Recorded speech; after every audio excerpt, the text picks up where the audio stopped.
O nosso tema de hoje é o amor como identidade cristã, o amor como essa referência dos cristãos. João capítulo 13, de 31 a 35, diz assim a palavra do nosso Deus: Quando ele saiu, disse Jesus: Agora foi glorificado o Filho do Homem, e Deus foi glorificado nele. Se Deus foi glorificado nele, também Deus o glorificará nele mesmo e glorificá-lo-á imediatamente. Filhinhos, ainda por pouco estou convosco, buscar-me-eis, e o que eu disse aos judeus também agora vos digo a vós outros: para onde eu vou, vós não podeis ir. Novo mandamento vos dou, que vos ameis uns aos outros, assim como eu vos amei, que também vos ameis uns aos outros. Nisto conhecerão todos que sois os meus discípulos, se tiverdes amor uns aos outros. Veja que a ênfase de Jesus é a temática do amor, e por isso o nosso tema, o amor como identidade cristã. Vamos orar mais uma vez?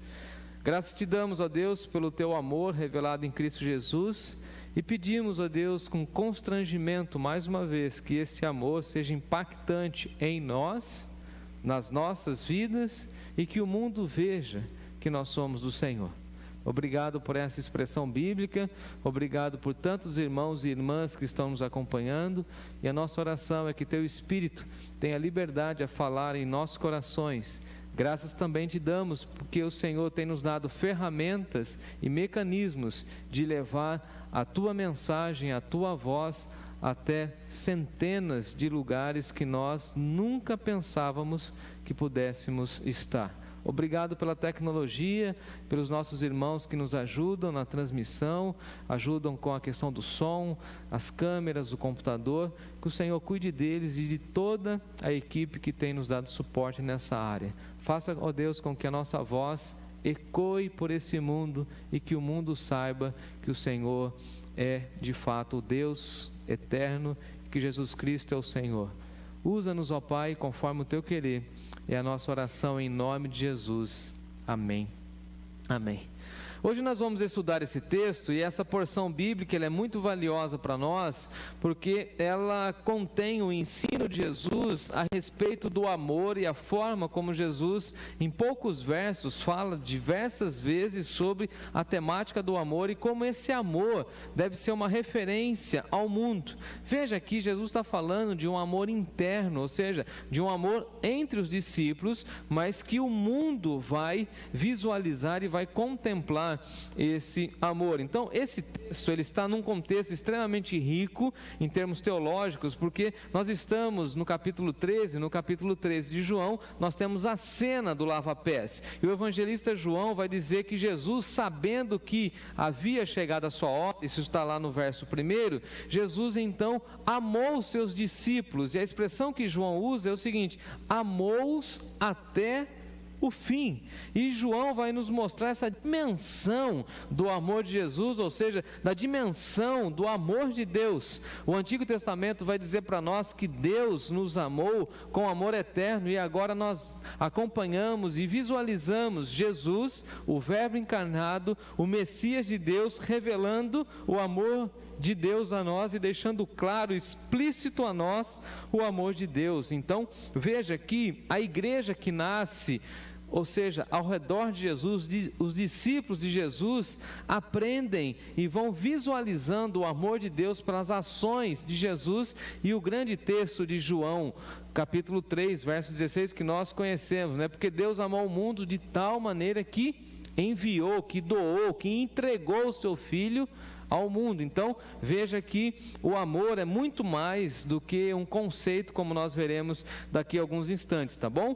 A grande lição de Jesus nesse texto sobre o amor é que esse amor ficou visível por meio de Jesus. Então o amor de Deus ele fica evidente, fica claro, e Paulo vai dizer que o amor de Deus foi extremamente palpável a nós, no sentido em que nós sentimos e podemos provar o amor de Deus. Deus prova o seu amor para conosco ao fato de enviar Jesus ao mundo. Então veja que no contexto bíblico o amor não é um conceito ou até mesmo um sentimento, mas um ato de serviço. E como Deus nos amou com amor eterno, Ele envia o seu Filho. Ele envia o melhor, o unigênito. Então quem ama doa, quem ama se entrega. E veja que isso aqui é muito importante. O irmão Lucas, nosso seminarista, já falou isso aqui também do púlpito. Pastor Bruno, última vez que esteve aqui, também falou sobre isso. O amor para nós não é um conceito e não é um sentimento. Amor para nós é uma decisão, é uma postura onde nós colocamos o nosso melhor à disposição do outro. Então veja que Deus, ao nos amar, Ele envia o que Ele tem de melhor, Ele doa, Ele entrega. E para Deus foi muito doloroso, sim, ver o seu Filho recebendo toda a carga de pecado, mas por amor a nós, Ele envia o seu Filho. E Jesus, por amar a Deus e amar a obra redentora de Deus, aceita a missão de ser o Salvador e vem para revelar o amor do Pai. Então veja que nós estamos diante de um texto, e essa cena do lava-pés, ela é muito importante, eu diria até muito impactante aos nossos corações, porque o texto exala esse amor, e esse amor que se revela na entrega de Deus, na entrega de Jesus, e conforme o Espírito Santo vai conduzindo a vida de Jesus, lembrando sempre que o Espírito Santo de Deus estava acompanhando Jesus em todos os momentos da sua jornada ministerial. Então Jesus amou os seus discípulos lavando os pés dos seus discípulos, e naquele momento de lavar os pés, algo que era voltado para os mais humildes, para os escravos, os mais simples, Jesus, cheio de humildade, vai dar o exemplo, porque na realidade Jesus é o grande exemplo para nós em tudo. Então veja que o autor aos Hebreus está extremamente correto quando ele fala assim: Jesus é a expressão exata do ser de Deus. Ou seja, se você quer conhecer Deus, você precisa conhecer Jesus, que revela o amor de Deus ao se entregar na cruz do Calvário. Então veja que nesse momento do lava-pés, Jesus está amando os seus discípulos, e diz o texto, amando até o fim. Ou seja, amando até o fim tem a ver, Natália, com levar as últimas consequências. Uma coisa seria Jesus falar assim: eu amo vocês, mas eu não quero a cruz. E a cruz para nós, ela é uma referência do amor de Deus por nós, em que Deus envia o seu Filho, e o seu Filho então se entrega por nós, comprando a nossa vida com o seu sangue, entregando o seu corpo. E no último domingo, nós celebramos a ceia do Senhor em memória de Jesus, e dando graças ao Deus Pai pelo corpo de Jesus, pelo sangue vertido. E os discípulos agora precisavam aprender essa grande lição de que o amor de Jesus por eles e pelo mundo era um amor até o fim, é o amor levado às últimas consequências. E aí Jesus está falando o seguinte: olha, eu lavei os vossos pés e vocês precisam lavar os pés uns dos outros. Ou seja, vocês precisam servir uns aos outros com amor, com muita humildade, e vocês precisam fazer isso entre vocês para que o mundo veja, e para que vocês também sejam curados. Então veja como é importante essa expressão de Jesus, quando ele vai falar do amor, que vocês, discípulos, disse Jesus, vocês precisam se amar uns aos outros, e nós daqui a pouquinho chegaremos nesse ponto. Então me acompanhe que Jesus vai falando da glorificação no verso 31 e 32, ele fala assim: assim como o Filho foi glorificado pelo Pai, o Pai será glorificado pelo Filho, e Deus será glorificado pelo amor da igreja. E aí então Jesus chega no verso 33, e ele começa com um tom extremamente pastoral. Ele vai falar o seguinte: filhinhos. E veja que Jesus já estava consolando os seus discípulos, apontando para o seu destino, ou seja, para a cruz, para a ressurreição. E ele vai usar essa expressão filhinhos, que é muito afetuosa, que tem esse tom pastoral, mas ao mesmo tempo, Jesus chamando os seus discípulos de filhinhos, vai mostrar que eles estavam em formação. Porque um filho sempre está em formação. É muito bonito quando alguém chega para nós e chama a gente de filho. Porque o filho tem que aprender, não é assim? Passamos agora pelo domingo passado, que é o considerado Dia dos Pais, né? Qual que é a missão do filho? Aprender. E qual que é a didática do pai? Ensinar. Então Jesus está falando assim, vocês estão aprendendo comigo, vocês estão em formação comigo, eu estou formando vocês, eu estou forjando vocês, e eu fico muito feliz que vocês são os meus filhos. Então Jesus já estava falando o seguinte, olha, vocês na realidade serão o resultado do meu ministério. Eu gerei vocês, conforme depois Paulo vai nos ensinar que nós, Lucas, temos o grande privilégio de gerar filhos na fé. Que bênção, Natália. Você cuidando das nossas crianças, gerando filhos na fé. E Jesus, de uma maneira muito carinhosa, né, Marina? Muito terna, falando assim, filhinhos. E esse filhinhos também tem a ver com o momento. Porque Jesus está falando o seguinte, olha, eu vou para a cruz, o caminho que eu vou tomar vocês não podem seguir, e Jesus já havia dito isso para os judeus não entenderam, eles estavam pensando que Jesus estava falando do caminho do céu, e Jesus estava falando assim, não, o caminho da cruz, e esse caminho da cruz vocês não podem me acompanhar, porque o caminho do sofrimento da cruz não é para homens, é somente para o Filho do Homem. Por isso ele vai usar essa expressão, Filho do Homem, remetendo ao texto da profecia de Daniel e também de Ezequiel, falando que ele, Jesus, é o Filho do Homem, ou seja, nele, no Santo de Deus, no puro e imaculado Jesus, é que vai recair todo o pecado da humanidade. Então veja que ele está consolando os seus discípulos, falando o seguinte, olha, eu recebi essa missão, e eu vou até a cruz, vou sofrer, vou morrer, mas ao terceiro dia eu vou ressuscitar para destruir as obras do diabo, e esse caminho que eu vou fazer, do Calvário para a sepultura, e da sepultura para a vida, vocês não podem me acompanhar. E aí nesse processo Jesus usa essa expressão, filhinhos, fiquem em paz. Filhinhos, acalmem-se. Eu vou cumprir a minha missão. E Jesus está falando assim, olha, vocês não terão mais a minha presença física, a minha companhia física, porque eu estou de partida. Mas vocês podem ficar tranquilos, porque eu sigo fazendo a vontade do meu Pai, e eu estou dentro do cronograma de Deus. O Edielso, que gosta muito daquela expressão que eu uso, né? Eu estou dentro da agenda de Deus. Então a gente fala o seguinte, olha, por exemplo, em nossa vida, por que nós passamos pelos sofrimentos? Por que nós temos dias de lutas?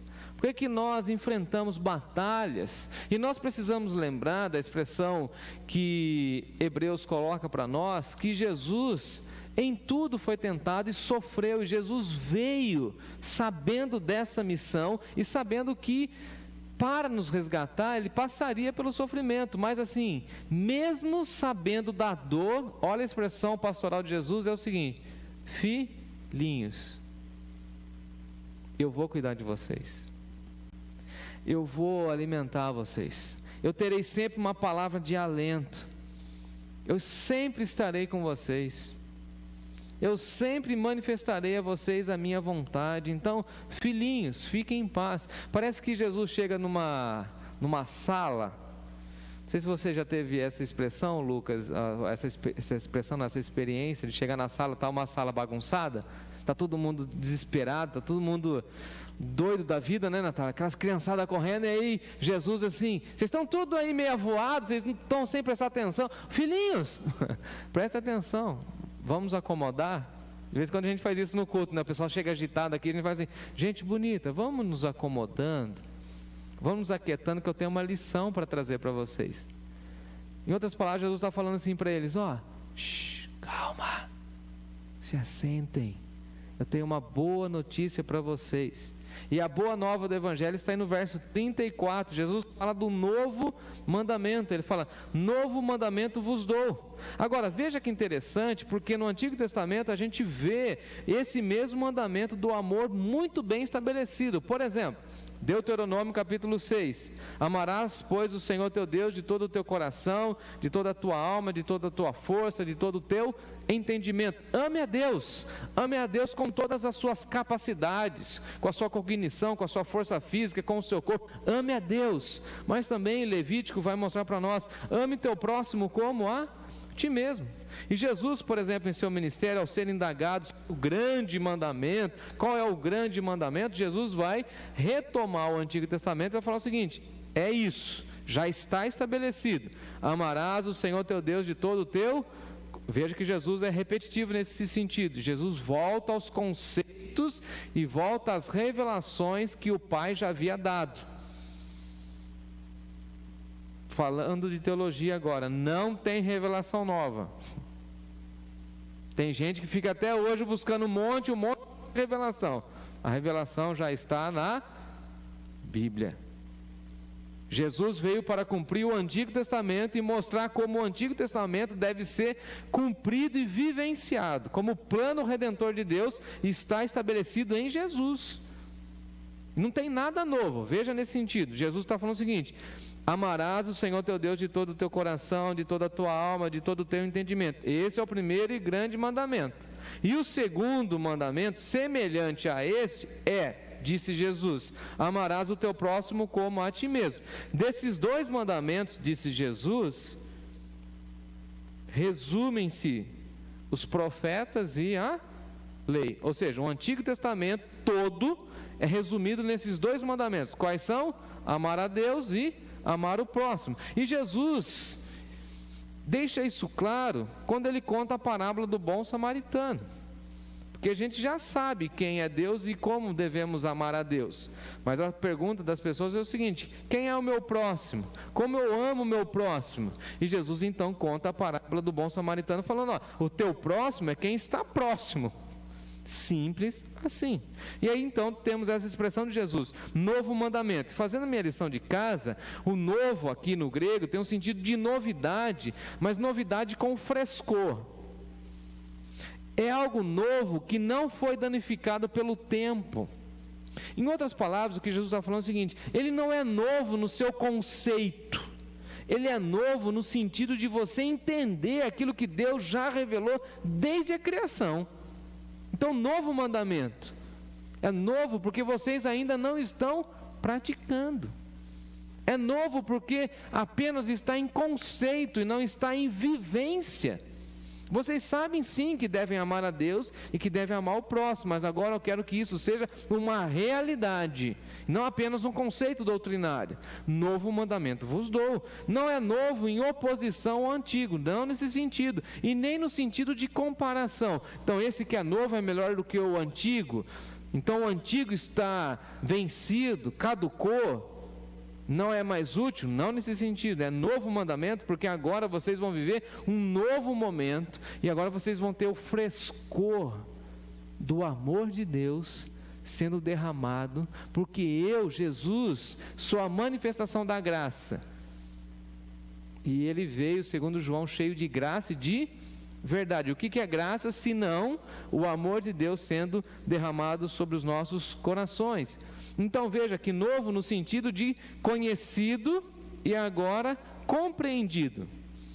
Não sei vocês, mas de vez em quando eu explico alguma coisa pela segunda, terceira, quarta ou quinta vez ao meu filho, por exemplo, ele fala assim: agora eu entendi. Aí eu falo assim: mas eu já expliquei isso aí mesmo, a mesma coisa várias vezes. Aí ele fala: mas agora eu entendi. Todo mundo sabe que tem que amar a Deus. Aí vem Jesus e fala assim: é assim, gente bonita, é novo mandamento, vocês estão entendendo? Aí a gente tem que olhar para Jesus e falar: compreendi. Então tem que lavar os pezinhos uns dos outros, tem que almoçar e conviver com os traidores, que nem o Judas. Tem o Pedro lá que é implicante, que é arrogante, que não deixa lavar o pezinho. Tem também. Vocês compreendem o que é ser povo de Deus? Não é novo no sentido de que é uma novidade, nunca foi revelado, não. Ele é novo porque ele vai ganhando novo sentido para nós. E a gente vai compreendendo o amor de Deus. Então, o novo mandamento de Jesus, na realidade, é o antigo mandamento que eles não cumpriram, que eles não entenderam, que agora Jesus está mostrando na prática. Quando o professor fala assim, exemplificando, de vez em quando o Lucas fala isso, né? Então, vou dar um exemplo. Aí o Rafael agora também está gostando muito de usar algumas analogias. Vou tentar ilustrar. Os meus discípulos estão tentando me acompanhar nessa jornada. E aí Jesus vai falar o seguinte: ameis uns aos outros. Veja que o amor é tema central da vida. Nós só amamos porque Deus nos amou primeiro. E depois João, inclusive, Lucas, ele copia Jesus. Se você olhar a carta de João, você vai ver que ele fala assim: filhinhos, se vocês pecarem, vocês precisam lembrar que vocês têm um advogado.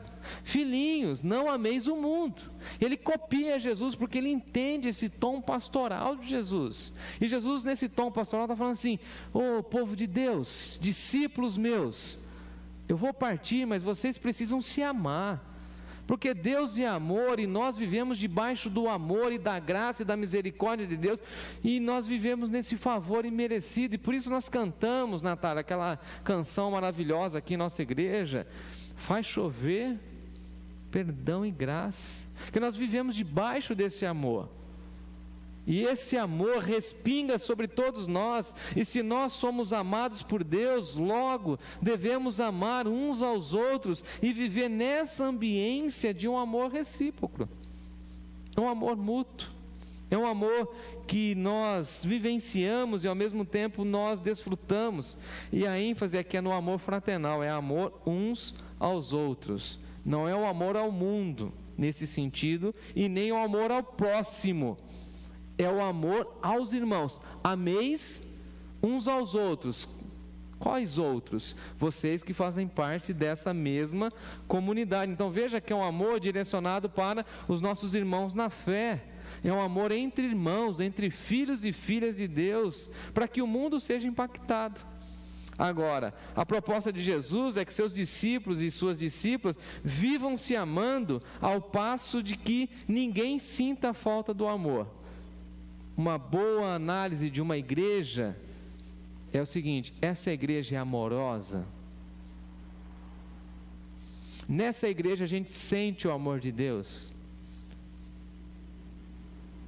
A gente sente o amor dos irmãos uns para com os outros? Porque quando a gente vê o amor, né, assim, sendo estampado e visualizado, o amor se torna até materializado para nós, quando a gente vê que o povo se ama. Agora, nós que somos da Nova Canaã, podemos falar isso com alegria, né? Se tem uma coisa boa das nossas celebrações, é o povo se encontrando, não é? Abraço, sorriso, que bom te ver por aqui. O amor parece que ele vai sendo visível, é um cuidado. Soltamos a campanha, Lucas, nessa semana, já temos mais de 20 cobertores, já chegou doações, já chegou gente falando que vai fazer. Nós começamos a retomar a construção, o eletricista já teve um tempo, o rapaz vem amanhã, ou seja, o amor de Deus vai sendo visualizado em tudo, porque ora nós estamos amando e servindo o outro, ora nós estamos recebendo o amor. Então veja que numa comunidade cristã, verdadeira, como diria o nosso seminarista Lucas, uma comunidade autêntica, é onde o amor é visível, onde o amor é estampado, onde o amor é pregado, não somente por palavras, mas pela vivência, pela ambiência, tudo é feito com amor. Ontem, por exemplo, pela manhã, eu estava manifestando o amor, visitando, por exemplo, ontem eu estive lá no hospital, e no mesmo hospital onde eu iria fazer a aplicação do medicamento, eu tinha ovelhas lá, uma delas a Bruna, do Mário e da Marilise. Fui lá então como um servo, né, Natália? Fui lá então visitar a Bruna. Aí fui lá, orei com ela, conversei com a Marilise. Saí dali, fui visitar mais 2 pessoas e pude servir. Quando deu o meu horário, Carlão, quando me chamaram, eu fui ser servido. Aí vem o enfermeiro, ele fala assim: eu que vou cuidar de você, eu vou pegar seu acesso, vou aplicar o seu medicamento. Olha, meu nome é William, eu estou aqui disponível, eu sou responsável por isso. E começou a explicar tudo para mim, e falar e tal, não sei o que, as pessoas todas olhando. E eu falei assim: obrigado, Deus, porque o amor, ele vai e volta. E a gente aprende isso, né? Quando a gente ama, Marina, a gente nunca fica sem amor. A gente ama, doa, e o amor vai se multiplicando, não é assim, Natália? Eu fui lá cuidar de pessoas. Depois eu fui cuidado pelas pessoas. Na igreja de Jesus, a gente ama por meio do serviço. Mas é muito lindo quando nós também somos servidos, e a gente olha os nossos irmãos nos amando de uma maneira tão profunda, a gente fala assim: obrigado, Deus, porque esse serviço dos meus irmãos na minha direção só pode vir do teu trono e motivado pelo teu amor. E diante de tanto amor eu fico constrangido, não sei vocês, mas eu fico constrangido com as manifestações do amor de Deus. Eu me constranjo. E Paulo diz isso, né? O amor de Cristo nos constrange. Deixa a gente assim, Marina, sem palavras. Sabe quando você fica sem palavras, Carlão? Quando você recebe aquele abraço, né, Carlão? Aí você fala assim: não tem que falar. Não tem que falar. Quando você recebe uma mensagem assim tão carinhosa naquele dia que você precisa, não tem que falar. Você fica constrangido. Quando você recebe, né, Lucas, aquela ligação bacana, né, que eu contei, aí você tem que falar assim: vai na fé, meu filho, vai lá assinar o contrato. Quando a gente recebe, né, Natália, uma mensagem assim: ó, nós vamos doar não sei o que para a campanha, a gente já foi buscar na hora, né, Natália? A Natália já correu lá para comprar as coisas, para buscar, porque é muito amor. E veja aqui, caminhando para o final, eu falei que ia falar 20 minutos, já falei 25 minutos. O amor de uns aos outros revela duas características importantes. Vou fazer as aplicações e encerro aqui. Quando Jesus fala assim: novo mandamento vos dou, que vos ameis uns aos outros. Então, em primeiro lugar, nós temos essa realidade, e depois Jesus fala assim no verso 35: nisto, ou seja, nessa vivência do amor, todos aqueles que estão de fora conhecerão que vocês são os meus discípulos. Então veja que, em primeiro lugar, esse amor uns aos outros que nós temos na igreja revela identidade cristã. Então, os cristãos são, ou deveriam ser, pessoas amorosas. É inconcebível uma pessoa se dizer cristã e não ser amorosa. Porque uma pessoa cristã desfruta do amor de Deus, recebe o amor de Deus, é impactada pelo amor de Deus, logo o amor de Deus a transforma. Então veja que Jesus está falando assim: o mundo verá que vocês são os meus discípulos, não quando vocês fizerem grandes congressos, não quando vocês fizerem grandes campanhas evangelísticas. Isso tudo tem o seu valor, mas não é isso.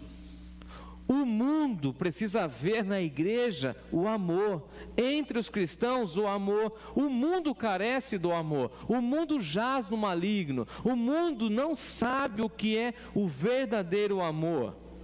E o mundo precisa visualizar o verdadeiro amor revelado em Jesus, por meio do Deus Pai, por meio da igreja, por meio da ação ou das ações dos discípulos de Jesus. Então veja que esse nosso amor mútuo, ameis uns aos outros, deveria impactar o mundo, e essa deveria ser uma grande ênfase da igreja. Uma igreja que quer ser relevante, Lucas, precisa amar as pessoas. E alguém vai dizer: mas amar quem? Amar o próximo.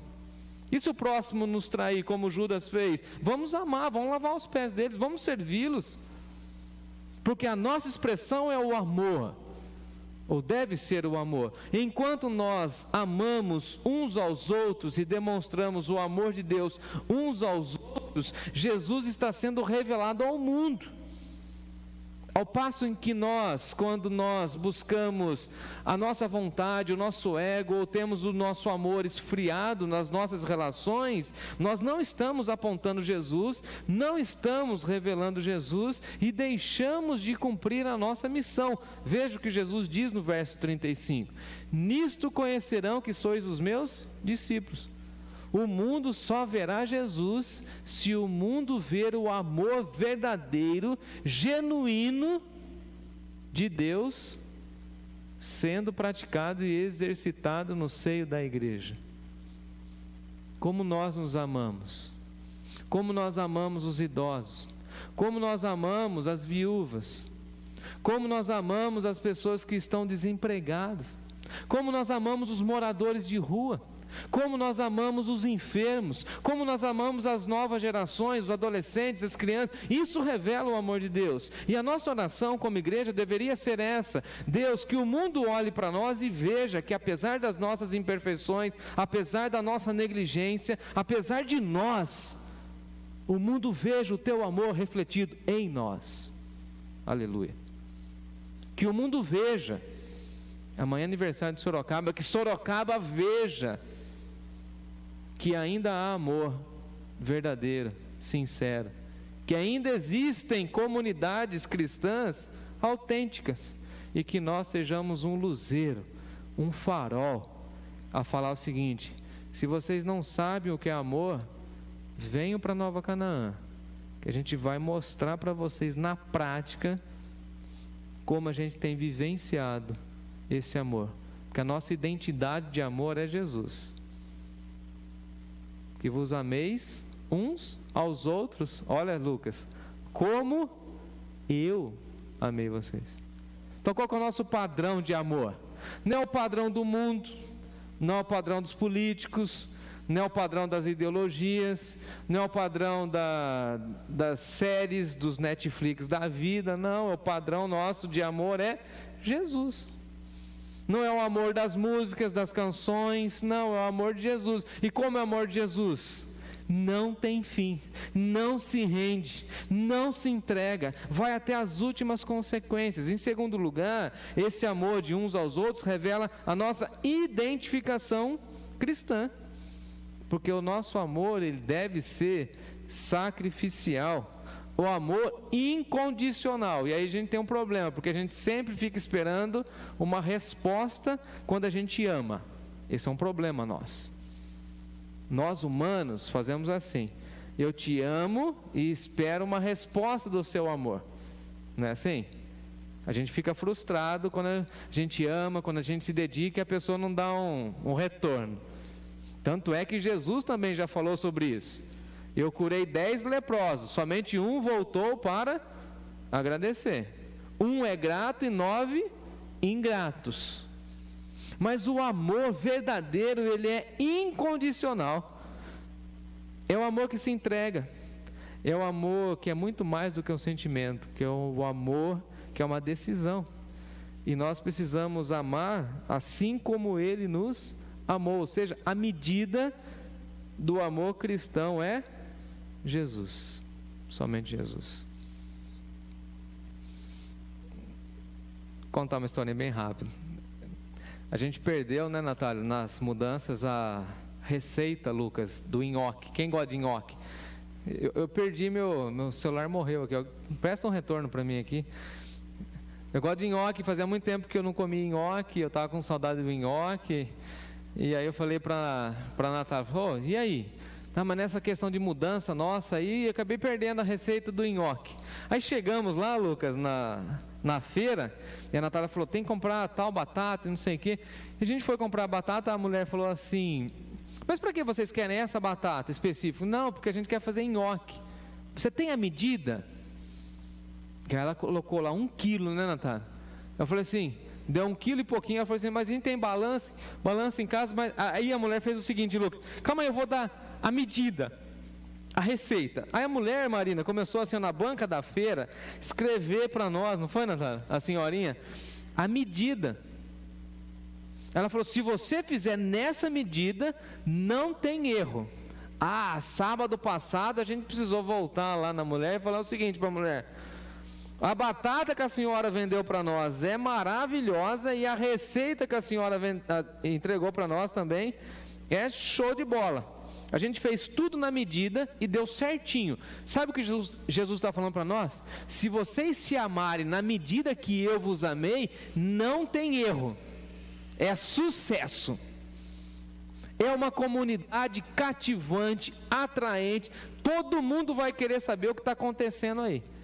Onde as crianças, adolescentes, idosos, gente quebrada, gente estrupiada, gente com todos os problemas estão sendo amadas e cuidadas pelo amor de Deus numa comunidade como essa.